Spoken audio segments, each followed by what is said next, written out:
Buenas tardes y bienvenidos a una nueva sesión de Aquiles Real Estate Podcast. Hoy desde Ático Bogatell hablamos con Ana Jané, consejera delegada de Savis Aguirre Newman Barcelona. Buenas tardes, Ana, muchísimas gracias por acompañarnos. Es un placer que estés con nosotros en esta nueva edición de Aquiles Real Estate Podcast. Muchas gracias a vosotros, Marta, un placer estar con vosotros.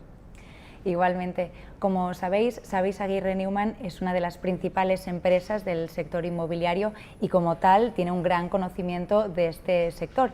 Así que me gustaría empezar con un análisis de cuál ha sido el impacto de la pandemia en cada uno de los segmentos.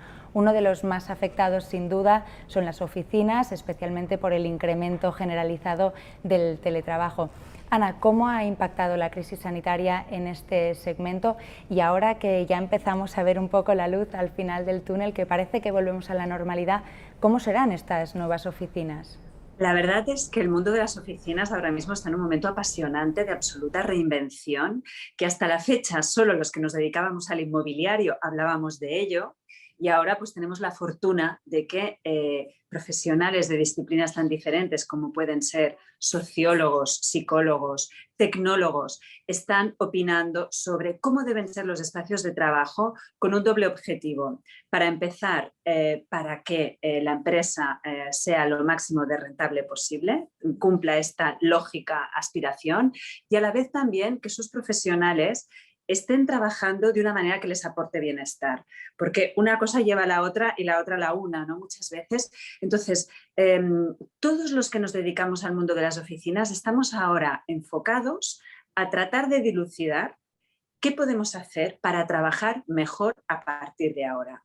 Es decir, esta experiencia tan poderosa que ha sido el teletrabajo forzoso al que nos hemos tenido que acostumbrar por la pandemia, tenemos que tratar de ver cómo lo incorporamos para que a través de la flexibilidad que nos permite algo que ya sabemos que podemos hacer, que es trabajar desde nuestros hogares o trabajar desde un tercer lugar que no necesariamente tenga que ser la oficina, cómo podemos hacer para que esto, junto con la vida en el espacio de trabajo común, es decir, el lugar donde una familia de profesionales se encuentra, interactúa, trabaja conjuntamente y también establece relaciones personales, relaciones que son propias de personas que trabajan juntos, ¿cómo podemos hacer también que ese espacio común esté diseñado de una manera que se cumpla este doble objetivo, ¿no? La rentabilidad de la organización y, por otro lado, también el bienestar de los profesionales que trabajamos en una organización. Y un poco si nos fijamos más en estos espacios, ¿cómo tendrían que ser? ¿Cómo se van a distribuir estos espacios para conseguir esto que comentabas, ¿no? Que sean tanto rentables para la empresa como beneficiosos, ¿no? Para los trabajadores?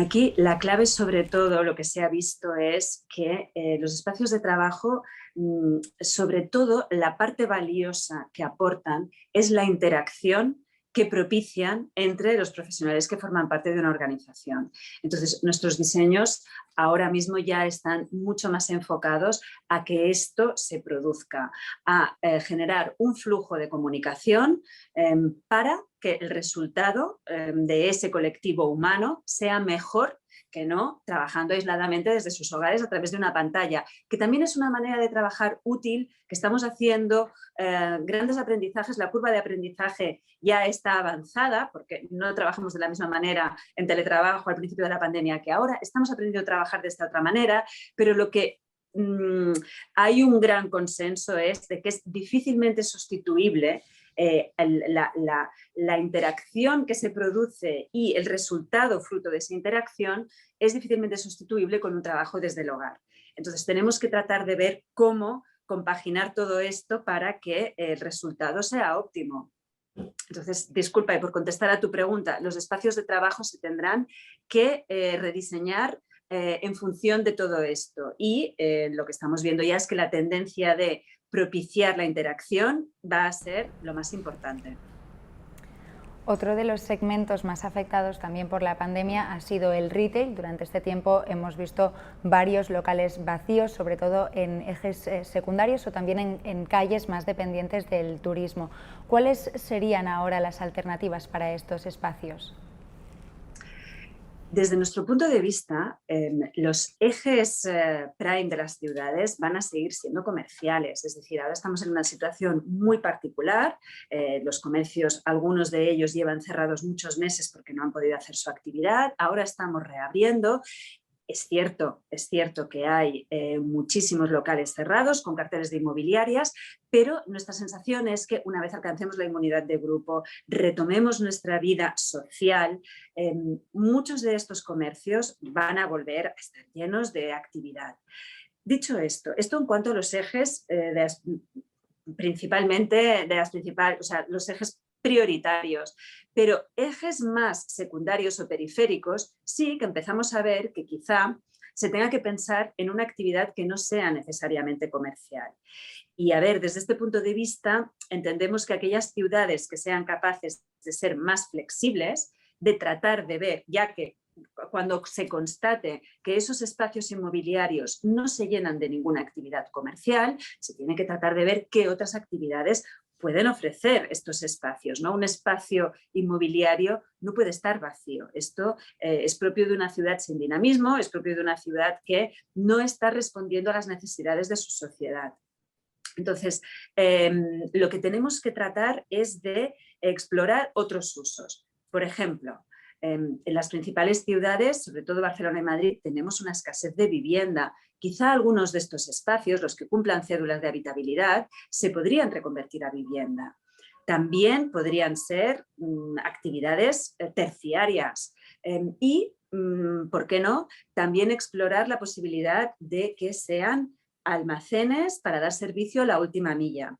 Esto, por supuesto, dependerá de la ubicación, dependerá de la morfología del local, dependerá de sus características, pero sí que pienso que es una buena idea que no nos cerremos a que los locales tienen que ser exclusivamente de uso comercial, porque nos podemos encontrar con la situación de que durante un largo periodo de tiempo algunos de estos locales no encuentren una actividad que se quiera desarrollar allí. Hablabas ahora de la última milla, la logística precisamente también se ha visto afectada por la pandemia, pero quizás no de una forma tan negativa como las oficinas o el retail. Después de este boom del e-commerce que hemos visto en estos últimos meses, ¿cuáles son ahora los retos de este segmento? La logística efectivamente ha experimentado un boom durante toda esta época por el lógico crecimiento del e-commerce. Entonces aquí se desatan cantidad de necesidades y cantidad de retos, ¿no?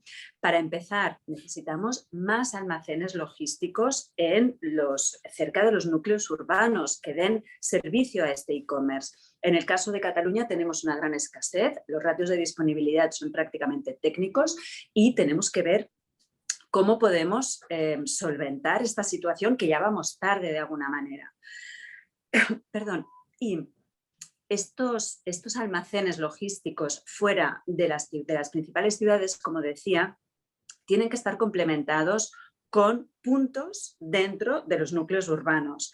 Aquí habrá convivencia del mundo retail con el mundo logístico y luego también pienso que las ciudades se tienen que preparar para tener pequeños almacenes exclusivamente logísticos de distribución de esta última milla. Esto, lógicamente, es muy exigente a nivel de movilidad, a nivel de sostenibilidad, a nivel de urbanismo. Nos pone en un reto importante, pero que no debemos aplazar el análisis y la solución y la configuración y producción del producto inmobiliario que requiere esta nueva necesidad que ya existía antes de la pandemia, pero que ahora, pues, lógicamente, se ha visto acelerada. Claro, porque si nos centramos en la última milla, ¿cuáles podrían ser estas soluciones eficientes y sostenibles para gestionar justamente la última milla? A ver, para empezar, las plataformas logísticas ya están siendo punteras en sí mismas, siendo sostenibles y haciendo un impacto en cuanto a las emisiones muy bajo. Hay en la logística esta conciencia. El problema es que la logística necesariamente implica movilidad. Y aquí es donde es complicado organizar esta movilidad de manera eficiente, de manera óptima. Como comentaba, es un reto, pero el complemento entre estos almacenes plataformas logísticas grandes fuera de los núcleos urbanos, complementados con almacenes dentro de las ciudades y una tipología de local comercial, es decir, del mundo retail, que también esté muy coordinado con la función logística, es la manera en la que nos vamos a tener que organizar. Estamos hablando de logística, hemos hablado también de oficinas, de retail, pasamos ahora a hablar del mercado residencial. ¿En qué situación se encuentra actualmente este mercado y especialmente después de la pandemia? A ver, el mercado residencial, estamos viendo estos últimos meses datos de dinamismo, datos buenos, en el sentido de que se retoman las operaciones y los precios se han mantenido bastante estables. Ha habido alguna corrección de precio, pero no cosas relevantes, salvo casos muy puntuales. Dicho esto, el gran reto que tiene el sector inmobiliario es facilitar el acceso a la vivienda. Este es nuestro principal reto. Entonces, ya que me preguntas de vivienda, bueno, creo que vale la pena ahondar un poco, ¿no?, en tratar de hacer un poco de diagnóstico de por qué nos cuesta tanto facilitar el acceso a la vivienda. Y básicamente yo pondría encima de la mesa dos cosas que son un reto, pero que tenemos que ser capaces de organizarnos. Para empezar, es este proceso de urbanización creciente en el que estamos, es decir, cada vez más gente se quiere concentrar en las ciudades, cada vez hay más presión en puntos concretos. Durante la pandemia oímos pues, algunas voces, incluso artículos que pronosticaban que nos distribuiríamos de manera más equilibrada por el territorio y que quizá pues, vivir en las ciudades ya no era un modelo de organización social tan atractivo, pero esto se está viendo que es muy complicado, sería deseable, pero es muy complicado que se lleve a la práctica, porque las ciudades siguen teniendo una oferta a nivel de puestos de trabajo, a nivel de formación, a nivel de oferta cultural, social, de ocio, etcétera, tan potente que es muy difícil que pierdan poder en frente de otros modelos de organización social. Entonces, aquí tenemos el reto, ¿no?, que mucha gente quiere vivir en el mismo territorio. Y luego hay otra cuestión muy importante, que ha habido cambios en la configuración de los hogares. Es decir, hace unas décadas en una vivienda de 100 metros cuadrados vivía perfectamente una familia de 4 miembros, 5 miembros, hasta 6 miembros, y a día de hoy pues los núcleos familiares son mucho más pequeños, con lo cual con el mismo número de personas necesita más hogares. Entonces se sobreexige todavía más, ¿no? Y esta situación pues es complicada y tenemos que tratar de ver cómo satisfacer esta demanda creciente y concentrada en unos puntos. Entonces la manera es básicamente aprovechar las bolsas de suelo que hay adecuadamente, sobre todo centrado en vivienda de alquiler, porque ahí es donde hay un desequilibrio más fuerte entre oferta y demanda. Todavía falta mucho más producto de vivienda en alquiler.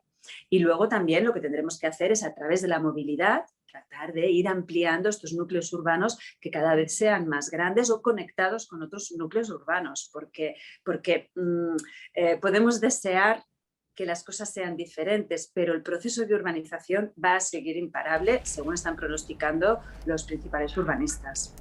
Claro, y en este contexto, ¿qué papel, por ejemplo, deberían jugar las administraciones o incluso la colaboración público-privada a la hora de hacer lo que comentabas, ¿no?, de facilitar este acceso a la vivienda, que decías que es uno de los principales retos del mercado residencial?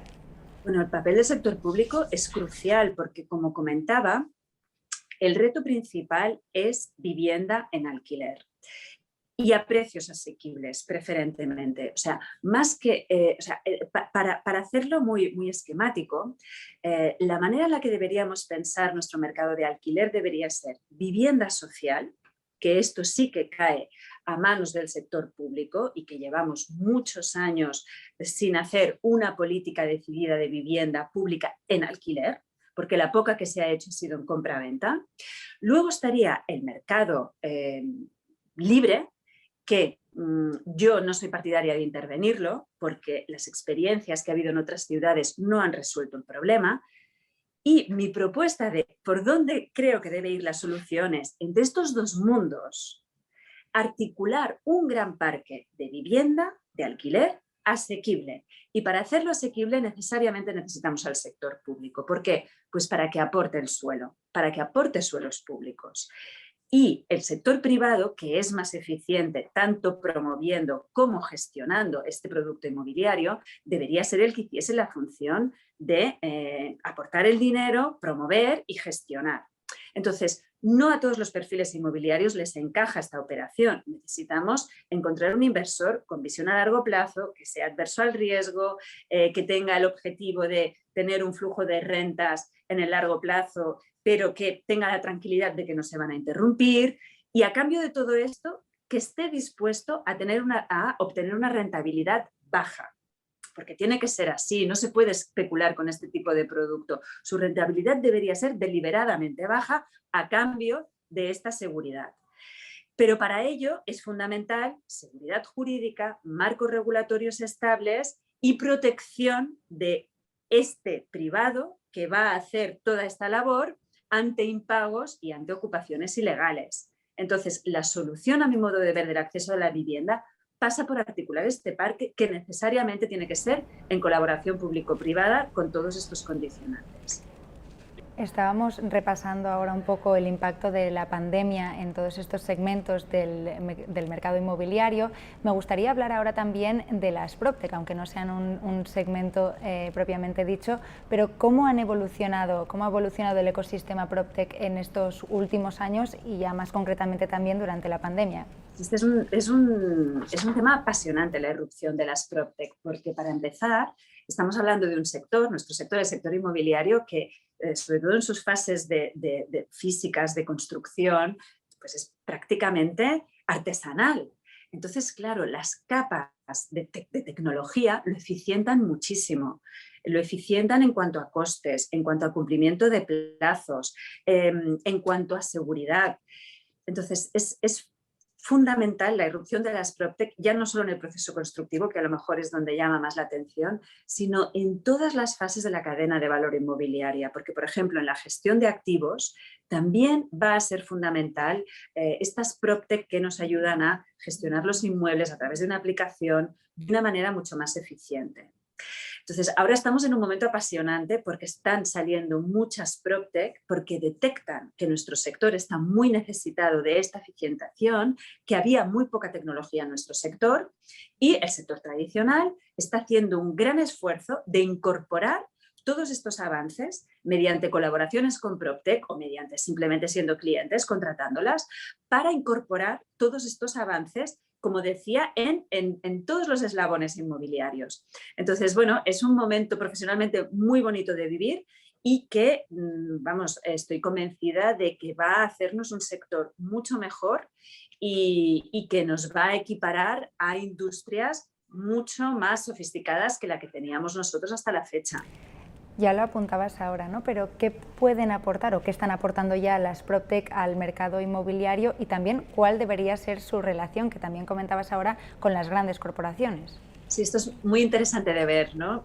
Las grandes corporaciones, de algún modo, sabemos que tenemos que innovar. O sea, somos muy conscientes de que el mundo tecnológico nos está revolucionando el sector, ¿no?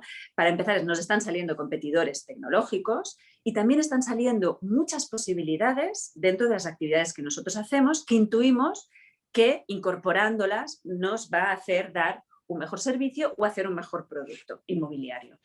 Entonces, la relación entre el mundo startup y el mundo corporativo, no solamente en el sector inmobiliario, sino en cualquier sector, siempre es algo compleja. Ahora nos estamos conociendo, tenemos que tratar de ver cómo es esa colaboración. De entrada, muchas veces la tentación es comprar directamente la startup, ¿no? Pero no necesariamente tiene que ser esta la vía. Esta es una vía, por supuesto, pero yo soy muy partidaria de la colaboración en un marco de confianza mutuo, en un reconocimiento mutuo de qué aporta cada cual. Y yo creo que va a haber, todavía hay pocos ejemplos de éxito, pero cada vez va a haber más y nos vamos a ir animando a hacer este tipo de colaboraciones porque claramente la corporate saldrá ganando porque necesitamos esta innovación, no nos podemos quedar atrás y al mundo startup pues lo que le podemos aportar es conocimiento de sector, contactos y apertura de mercado. Hablabas antes de la necesidad de ciudades flexibles. las ciudades obviamente no son ajenas al sector inmobiliario, o al revés, ¿no? El sector inmobiliario no es ajeno al desarrollo de las ciudades. ¿Cuáles son ahora los retos de las grandes urbes? A ver, para empezar, ha salido antes, que lo comentábamos al principio cuando hablábamos de vivienda. Estamos en un proceso de urbanización progresiva y ese es el principal reto que tienen las ciudades a día de hoy, ¿no?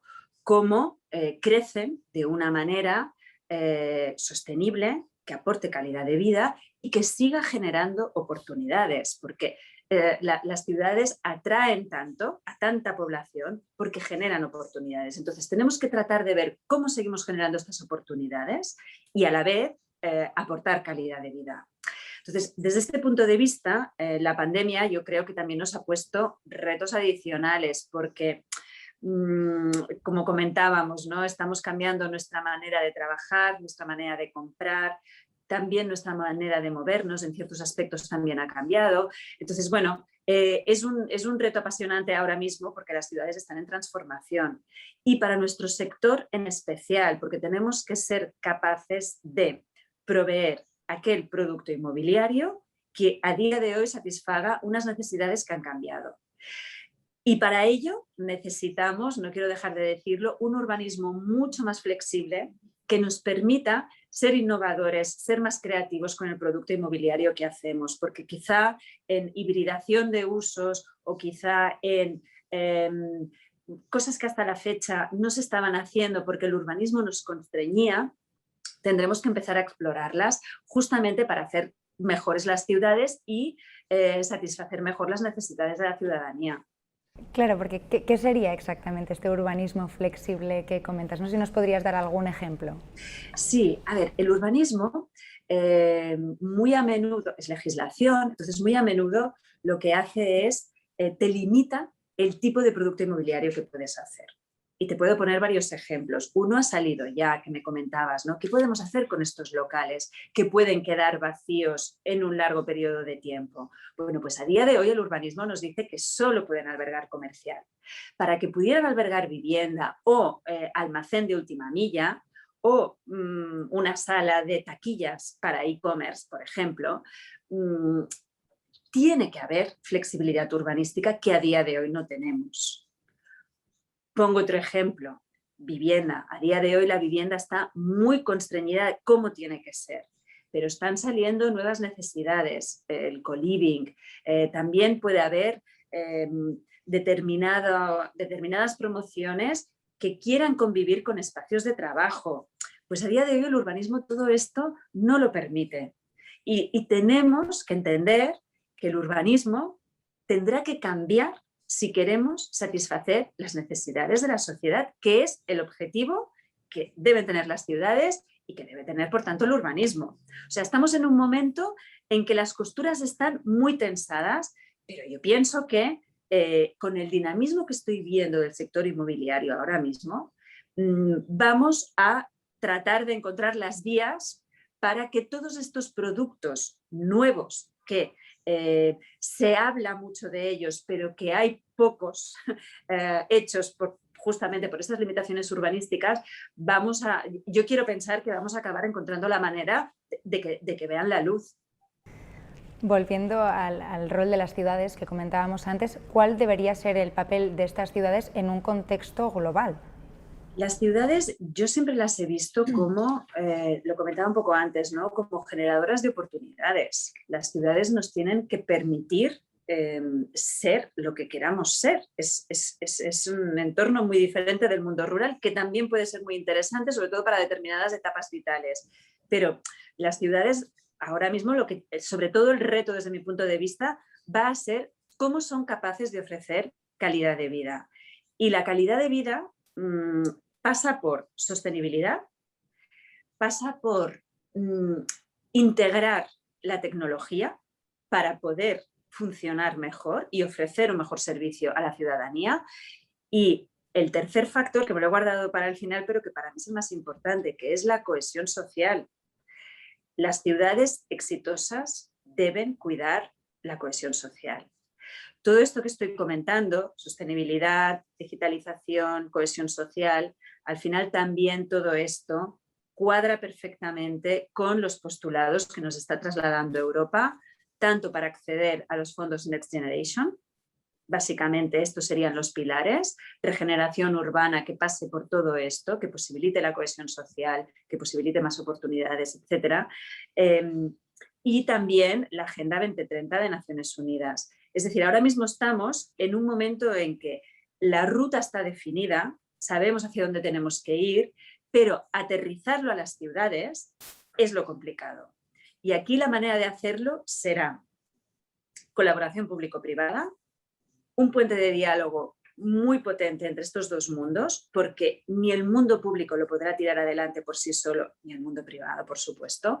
Nos necesitamos mutuamente y al final tratar de configurar estas ciudades que realmente vayan a ese modelo de ciudad capaz de generar calidad de vida para sus habitantes. Hablabas justo ahora de calidad de vida, sin embargo, el sector inmobiliario, especialmente yo creo que antes de la crisis de 2008, se ha percibido siempre como un sector especulativo y quizás alejado de las necesidades de la sociedad. ¿Qué está aportando este sector a la población? ¿Por qué es importante este sector? Efectivamente, el sector inmobiliario no goza en general de buena reputación. Quizá en estos últimos años está cambiando, pero como nuestro sector estuvo tan involucrado en la crisis precedente, que fue tan dolorosa para tanta gente y que la arrastramos durante muchos años, pues no hemos acabado, ¿no?, de ser capaces de trasladar el valor que aportamos a la sociedad.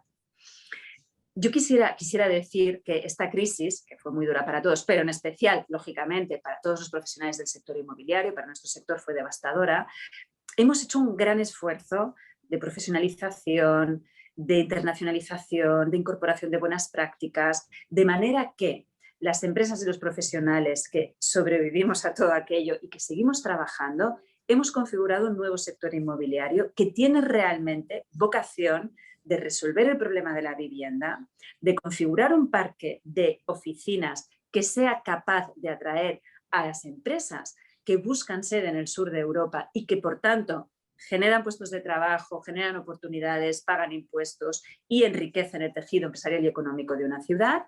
Y he hablado de vivienda, he hablado de oficinas, pero podríamos hablar de todos los otros usos inmobiliarios. Es decir, nuestro sector tiene una gran responsabilidad y quizá lo que nos ha faltado es tener un discurso que conecte nuestra actividad, nuestra preocupación de que realmente queremos generar ese impacto en positivo y de volcarlo hacia la sociedad y trasladar que nuestra preocupación está ahí y que lo que queremos es ser parte de la solución del acceso a la vivienda y que estamos dispuestos a hacerlo y que en modo alguno nuestro interés está en que las viviendas estén tan caras en relación a los salarios que se pagan en nuestro país. No, nosotros lo que queremos realmente es un ajuste, nosotros lo que queremos es que el acceso a la vivienda sea fácil y queremos tratar de encontrar las soluciones. Y yo quizá lo que diría, insisto, es en ese mea culpa de sector que nos ha faltado ese discurso de acabar de conectar lo que hacemos con el impacto que tiene la sociedad. Pues Ana, ya para terminar, una última pregunta que siempre hacemos, que es un poco más personal. De todas tus experiencias profesionales, excluyendo la actual, por supuesto, ¿cuál crees que te ha enriquecido más, que te ha aportado más, tanto a nivel profesional como personal? Pues es una pregunta muy bonita y me encantará responderla. A ver, en mi caso es un poco especial porque yo llevo casi 18 años en la misma organización. Hemos cambiado de nombre hace relativamente poco, pero mi entorno de trabajo y el equipo con el que trabajo, etcétera, pues ha tenido una gran estabilidad en mi vida. Entonces, yo te hablaré de una experiencia que he tenido mientras he estado en esta vida laboral, en mi organización, ¿no?, que es Savills Aguirre Newman. Y es que yo he tratado de aportar en otras instituciones de mi ciudad para impactar con esa voluntad de impacto en positivo, ¿no? Desde mis conocimientos, desde mi experiencia, tratar de ver qué aportaba allí, ¿no? Y yo lo que diría es que he explorado y estoy en instituciones del mundo económico, del mundo social, del mundo cultural, y lo que quisiera dejar de manifiesto es lo muchísimo que me ha aportado estar en instituciones del mundo cultural. Es decir, el mundo económico y empresarial al que pertenezco y el mundo cultural, desgraciadamente, están muy desconectados, y yo he visto que cuando se logran conectar, suceden cosas maravillosas. A mí me han aportado muchísimo y también creo que el mundo de la empresa puede aportar al mundo de la cultura. Y yo lo que diría es, por contestar a tu pregunta, es que algo que me ha enriquecido muchísimo es estar en contacto con el mundo cultural, básicamente porque me enseña del comportamiento humano. Y esto, traído al mundo de la empresa, es extraordinariamente valioso. Pues yo creo que nos podemos quedar con esta idea que comentabas, con esta idea de conexión, esta idea de colaboración que ha salido también en varias ocasiones. Y nada, muchísimas gracias, Ana. La verdad es que ha sido un placer escucharte. Muchas gracias. Gracias a vosotros. Muchísimas gracias también a todos los espectadores.